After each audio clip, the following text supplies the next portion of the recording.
എന്റെ മോന്റെ ബർത്ത്ഡേയാ. ആ എത്രയായി? ഇതാ. ആ.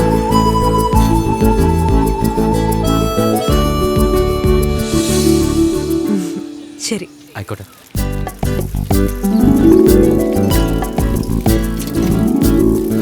എന്താ ടീച്ചറെ, ടീച്ചർ ഒന്ന് സ്കൂളിൽ പോയില്ലേ?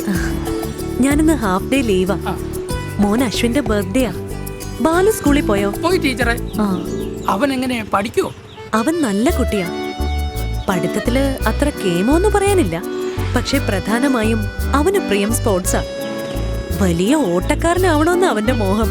പഠിക്കാതെ ഓട്ടക്കാരനാവാൻ പോവുക. അവൻ എന്റെ വീട്ടിൽ വരട്ടെ. ഏയ്, അങ്ങനെയൊന്നും അല്ല. അവൻ ബുദ്ധിയുള്ളവനാ. പഠിത്തത്തില് അത്ര മോശമൊന്നുമല്ല. ഓരോരുത്തരുടെയും കഴിവ് ഓരോന്നിലായിരിക്കും. അവന്റെ മനസ്സിലെ കുഞ്ഞു സ്വപ്നങ്ങൾക്ക് അനുസരിച്ച് അവൻ വളരട്ടെ. ഞാൻ വരട്ടെ.